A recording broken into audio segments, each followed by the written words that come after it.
Evangelho, quarta-feira da 24ª semana do Tempo Comum, hoje memória de Santo André Quim, sacerdote, e seus companheiros mártires. O Senhor esteja convosco, Ele está no meio de nós. Proclamação do Evangelho de Jesus Cristo, segundo São Lucas. Glória a vós, Senhor. Naquele tempo disse Jesus: Com quem hei de comparar os homens desta geração? Com quem eles se parecem? São como crianças que se sentam nas praças e se dirigem aos colegas dizendo: Tocamos flauta para vós e não dançastes, fizemos lamentações e não chorastes. Pois veio João Batista, que não comia pão nem bebia vinho, e vós dissestes: Ele está com um demônio. Veio o Filho do Homem, que come e bebe, e vós dizeis: Ele é um comilão e beberrão, amigo dos publicanos e dos pecadores. Mas a sabedoria foi justificada por todos os seus filhos. Palavra da salvação. Glória a vós, Senhor. Quarta-feira da 24ª semana do Tempo Comum, hoje, memória de Santo André Quim, sacerdote, São Paulo Chong, leigo, e todos os seus companheiros mártires coreanos, em nome do Pai, do Filho e do Espírito Santo. Amém. Queridos irmãos e irmãs, a Santa Liturgia nos dá a chance de continuarmos com a meditação do 7º capítulo do Evangelho de São Lucas, ao lado dessa belíssima memória dos santos mártires coreanos. Vamos entender um pouco mais, não só a complexidade, mas a singularidade da história da fé cristã em meu povo coreano. É muito bonita. Antes eu queria olhar com vocês um pouquinho o Evangelho de hoje, para que a nossa meditação, como sempre, trouxesse essas duas realidades muito unidas, porque na vida dos santos vemos o retrato do Evangelho. Eis aqui uma geração a qual o Evangelho não se equivale. Em que sentido? Jesus hoje faz uma comparação dura em relação à geração que está diante dele. A quem hei de comparar os homens dessa geração? O ponto central está lá embaixo, no final do Evangelho. Eis aqui uma geração que não reconhece os sinais de Deus. Eis aqui uma geração que Deus, diante da qual Deus opera as suas obras, mas que não as reconhece. Não é que não compreendem, não reconhece. É uma geração que não se deixa conduzir pela sabedoria de Deus. Mas a sabedoria é justificada por todos os seus filhos. O que significa dizer que em meio a essa geração estão aqueles homens e mulheres que se deixam conduzir pelo Espírito Santo, que trazem consigo uma docilidade, uma amabilidade diante da ação do Espírito Santo e reconhece as obras de Deus e, reconhecendo, realiza o culto. E não apenas realiza o culto, mas rende glórias a esse Deus. Então, antes de mais nada, bendito seja o nome do Senhor, porque em meio a uma geração que pode estar completamente transviada ou fechada aos sinais da potência de Deus, ainda assim, em meio a ela, o Senhor chama para si seus filhos. Como é triste percebermos que existe uma geração que não se interessa pelas coisas de Deus, que não percebe os sinais de Deus, mas bendito seja o nome do Senhor, porque no meio dessa geração se movem os filhos da sabedoria. E desse modo, aquela geração é iluminada pela presença daqueles que reconhecem o poder de Deus e o buscam. Toda a geração pode ser iluminada. Então, essa é uma grande palavra de esperança. Quando olhamos para a história da Coreia, vemos mesmo isso acontecendo. E quando olhamos para a realidade do tempo de hoje, vemos mesmo isso acontecendo. Em meio a uma geração que se dispersa de tantos modos e maneiras, o Senhor está ali, suscitando inúmeros corações que se deixam conduzir pelo Espírito Santo e progressivamente vão conhecendo e se interessando sempre mais por aquilo que vem do Senhor e vão alicerçando uma vida de discípulos de Cristo. Vão alicerçando uma vida de comunhão com o Senhor, vão alicerçando uma vida de viva esperança e entrega a Deus. Bendito seja o nome do Senhor por isso. Meus irmãos e minhas irmãs, na história do povo coreano, essa experiência foi muito marcante. Eu queria aqui dividir um pouquinho com vocês as passagens relacionadas a essa memória dos mártires de hoje. A Igreja da Coreia ela tem uma característica muito peculiar. Um dos poucos lugares no mundo católico em que o crescimento da Igreja se deu através da ação dos leigos.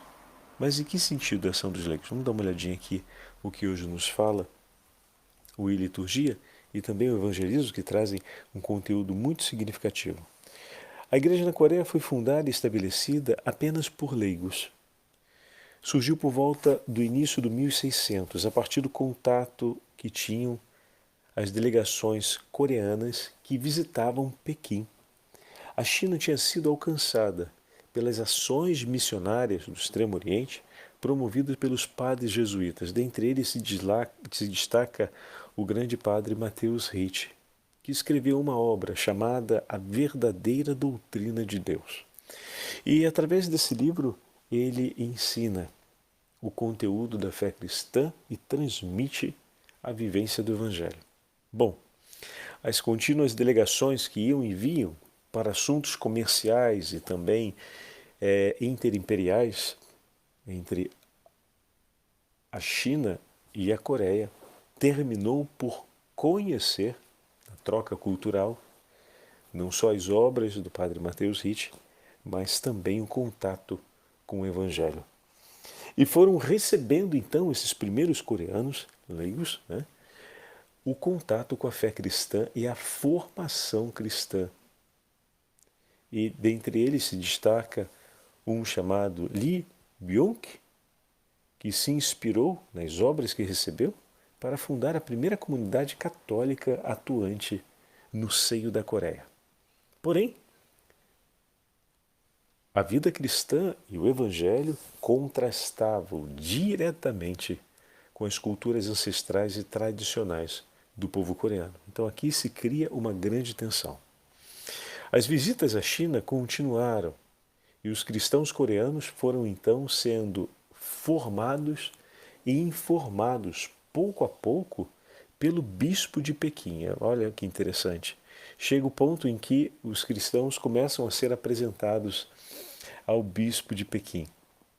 Então, aqui começa um momento interessante, porque o bispo orienta eles que eles precisavam serem alcançados, amparados pela presença dos sacerdotes que os acompanhassem, a fim de que, para serem cristãos de fato, era necessário que estivessem unidos à igreja e estivessem em comunhão com Pedro através da Santa Sé. Olha que lindo! E assim, era importante que um sacerdote pudesse estar com eles. E o primeiro sacerdote chinês a chegar lá, Zhou Wenmu, começa o trabalho de missão, clandestinamente, no interior da Coreia, onde já haviam, estima-se, 4.000 fiéis, que nunca tinham tido contato com o sacerdote, mas conheciam a fé. Esse contato foi de uma explosão de amor e de uma abertura à iniciação cristã, foi um mergulho na vida dos sacramentos da igreja. Contam-se os relatos de uma beleza ímpar, a forma como os cristãos iam para receber os sacramentos da iniciação. Os primeiros missionários vindos da França, eles vão chegar só no 1836, clandestinamente. e aumenta o clima de perseguição por causa da oposição aos ritos ancestrais. Como já tínhamos observado antes, a presença agora dos missionários intensifica a perseguição que já havia começado contra os fiéis. Em pouco tempo, com a presença do sacerdote e posteriormente dos sacerdotes missionários, a comunidade cresceu passando a milhares de fiéis. Porém, começaram então, como acabamos de dizer, a sofrer mais duras perseguições e, não apenas isso, limitação da liberdade. Por fim, começaram a ser também conduzidos a execuções públicas. Tentaram, então, numa medida desesperada, conter o cristianismo, matando os seguidores do cristianismo, aqueles que se uniam a essa nova doutrina.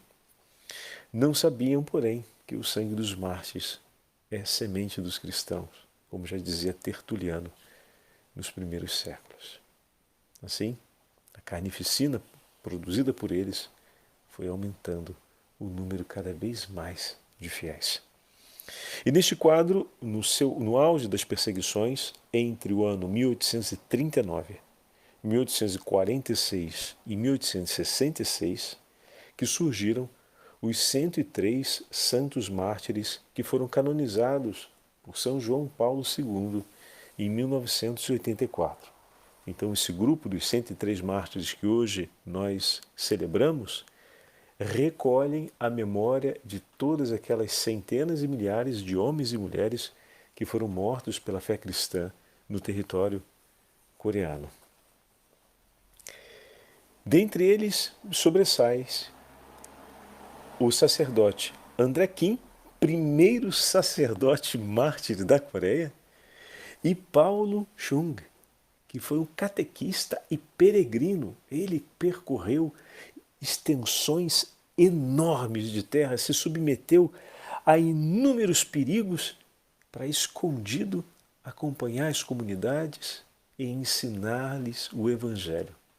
Com que alegria os cristãos e aqueles que queriam se tornar cristãos recebiam esse santo peregrino que caminhava noite e dia quando era necessário para chegar às regiões mais longínquas, passando por barreiras terríveis de controle e, desse modo, levando a fé. André, o nosso primeiro sacerdote, que foi mártir, nasceu em 1821. Ele era de uma família convertida e muito fervorosa na fé. E foi um dos primeiros sacerdotes de origem coreana. Conheceu de perto o martírio precoce. Sabe com quem? Com a morte de seu próprio pai, Inácio Kim, que foi assassinado aos 44 anos de idade por causa da fé, deixando para o seu filho um testemunho de não desistir jamais daquele que não desistiu por nós. Olha que lindo. André é retirado e é mandado para Macau, para poder, dessa forma, ingressar no seminário e receber a formação necessária ao sacerdócio. Trazendo consigo o testemunho do sangue, do amor de seu pai e de muitos, não apenas de sua família, mas de seu povo, é ordenado sacerdote e depois regressa para a Coreia, já como diácono. Para dizer a verdade, ele regressou como diácono. Eu me equivoquei aqui. Depois, ele, em 1844, praticamente no ano seguinte, volta a Xangai. Então, a primeira entrada dele foi como diácono, depois ele volta a Xangai, sempre na China, e é ordenado sacerdote. Pronto, a partir daqui acabou, meu amigo. Ele se lança de cabeça na missão e coloca toda a sua vida para incansavelmente realizar o apostolado de Cristo por todas as partes. Obteve resultados extraordinários pelo seu conhecimento dos costumes e das tradições do seu povo. Afinal, ele vinha da cultura coreana e dialogava de uma forma muito mais integrada com o anúncio do Evangelho, conseguindo levar os efeitos da evangelização a distâncias ainda maiores e recolhendo um número de fiéis incrível para a fé cristã.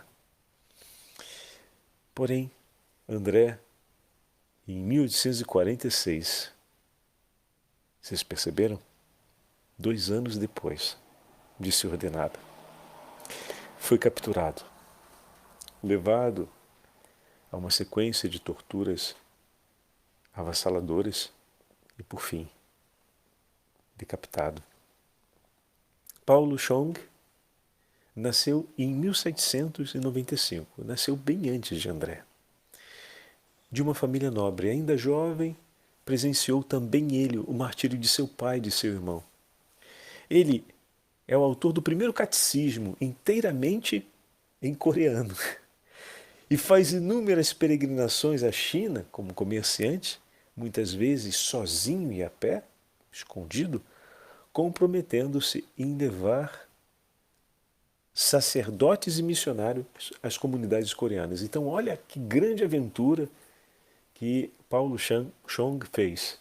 Além dele traduzir para o coreano para poder gerar o conhecimento e a difusão do ensinamento cristão católico e do Evangelho de Cristo, ele ainda, em suas viagens comerciais, dava um jeito de se infiltrar em aventuras a pé, ou seja, passagens a pé, não podia passar pelas rotas comerciais, para poder infiltrar sacerdotes e missionários dentro do território que pudessem levar os sacramentos aos cristãos. Bom, acontece que no ano de 1839, ou seja, ainda antes de André Kim ser ordenado sacerdote, Paulo termina sendo descoberto e preso. Ele tinha sido convidado por um dos bispos franceses que faziam missões na região da China a ser ordenado sacerdote. Mas Paulo dizia que a sua missão era levar o Evangelho a todas as partes e o mais rápido possível e trazer seus irmãos sacerdotes para poder cuidar daqueles que ele ia ajudar a anunciar o nome do Evangelho. Olha que grande catequista. Ele tinha o cuidado de fazer Cristo conhecido e amado e de levar aqueles que conheceram Cristo para os braços de um sacerdote. Porque sabia que era ali que eles iriam receber os cuidados de Deus para crescerem firmes na fé. A quem eu entrego aqueles que eu amo em Cristo? Entrego nas mãos daqueles que cuido, daqueles que sabem cuidar, né? E ao mesmo tempo o cuidado que ele tem com os sacerdotes. Então as três realidades não se separam. Ontem celebramos Nossa Senhora na aparição de La Salette. As três realidades não se separam. A evangelização, o amor por anunciar o nome do Senhor, de fazer Cristo amado e conhecido. Ao mesmo tempo, a preocupação de entregar nas mãos daquele que pode cuidar e oferecer de Deus os tesouros do céu. Mas, ao mesmo tempo, o zelo pessoal de cuidar desses que são os sacerdotes e os consagrados, a fim de que eles possam perseverar na fé e possam cumprir a sua missão. E não apenas serem santos, mas realizarem a santificação do povo. E desse modo, Paulo empenhou sua vida até ser capturado e morto. A sua morte santifica a vida de muitos, pois o seu testemunho de amor permaneceu vivo, mesmo que ele não pudesse mais continuar, porque agora estava sendo levado ao martírio, mas o seu testemunho permaneceria vivo e traria depois um santo sacerdote para as terras coreanas. Escreve Santo André Kim, sacerdote, um texto que eu vou ler agora um trechinho para vocês, e que está hoje na liturgia das horas falando a respeito da fé. Ele está escrevendo no tempo em que espera aquilo que será o momento da sua execução. Bom, estamos diante já do itinerário de sua morte. Aqui nós podemos ver o testamento espiritual de Santo André Kim. Meus caríssimos irmãos e amigos, considerai como Deus, no princípio dos tempos, dispôs os céus e a terra, e todas as coisas, meditai também com que especial intenção criou o ser humano à sua imagem e semelhança. Se, pois, nesta vida de perigos e miséria, não reconhecermos o nosso Criador, de nada nos servirá termos nascido e continuar vivendo. Já neste mundo, pela graça divina, pela mesma graça, recebemos o batismo, entramos no seio da Igreja e tornamo-nos discípulos do Senhor Jesus. Mas trazendo assim o precioso nome de cristãos, de que nos servirá tão grande nome, se na realidade nós não o formos e não vivermos tal como Cristo viveu? Seria inútil termos nascido e ingressado na Igreja se traíssemos o Senhor e a sua graça. Melhor seria não termos nascido do que, recebendo a sua graça, a percamos ou a vivamos contra Ele. Considerai o agricultor ao lançar a semente no campo. Primeiro prepara a terra com o suor do seu rosto, depois joga a preciosa semente. Chegando o tempo da colheita, alegra-se de coração com as espigas cheias, esquecendo o seu trabalho e suor e dançando de alegrias recolhe. Se, porém, as espigas permanecem vazias, não sendo mais que palha e casca, o agricultor deplora o duro labor com que suou, sentindo-se tanto mais desesperado, quanto mais o tanto que trabalhou. De modo semelhante, cultiva o Senhor a terra como seu campo, sendo nós os grãos de arroz lançados sobre ela. Rega-nos com o seu sangue na sua encarnação e redenção, para que possamos crescer e amadurecer. Quando no dia do juízo vier o tempo da colheita, quem pela graça for achado maduro gozará o reino dos céus como filho adotivo de Deus. Quanto aos outros que não amadureceram, tornar-se-ão inimigos, punidos para sempre, embora também tenham se tornado filhos adotivos de Deus pelo batismo. Irmãos meus caríssimos, lembrai-vos de que nosso Senhor Jesus Cristo, descendo a este mundo, Ele sofreu inúmeras dores e, tendo fundado a Igreja por sua paixão, Ele a fez crescer pelos sofrimentos dos fiéis. Vejam e entendam isso. Apesar de todas as pressões e perseguições, os poderes terrenos não poderão prevalecer. Da ascensão de Cristo do tempo dos apóstolos até hoje, a Santa Igreja continua crescendo no meio das tribulações, perseguições e de tanto sangue derramado. Também nesta nossa terra da Coreia, durante os 50 ou 70 anos em que a Santa Igreja se estabeleceu aqui, os fiéis sempre sofreram perseguições e nós estamos em meio a tantas. Hoje acendeu-se de novo a perseguição. Muitos amigos são, como eu sou, lançados nos cárceres, enquanto também sofreis tribulações. Unidos num só corpo, como não ficarão tristes os nossos corações? Como humanamente não experimentarmos a dor da separação, de cárcere em cárcere? Deus, porém, como diz a Escritura, cuida de cada cabelo da nossa cabeça e o faz com toda a sabedoria. Portanto, como não considerar esta perseguição senão como permitida pelo Senhor ou mesmo seu prêmio ou até sua pena? Abraçai, meus irmãos, abraçai, pois, a vontade de Deus, combatendo de todo o coração pelo vosso chefe Jesus e vencendo o demônio, já vencido por ele, mantendo a fé, e viva entre vós e por todos a caridade que dele recebemos. Eu vos peço, não deixeis de lado o amor fraterno, mas ajudai-vos uns aos outros, especialmente nesta hora, perseverando até que o Senhor tenha piedade de nós e afaste a tribulação, ou a tenhamos completamente percorrido. Aqui onde estou, somos 20, e pela graça de Deus, todos até agora estão bem.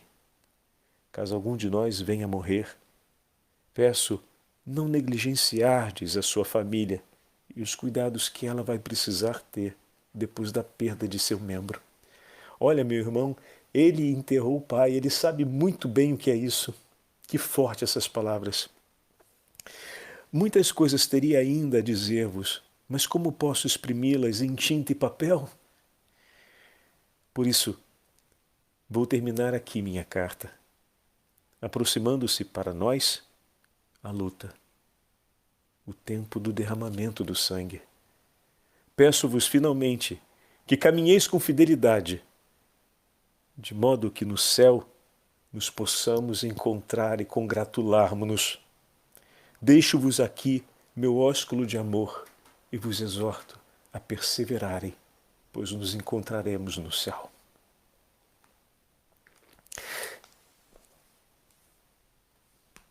O Senhor esteja convosco, Ele está no meio de nós.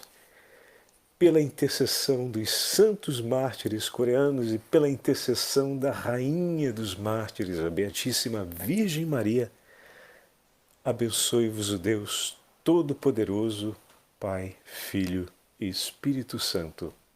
Amém.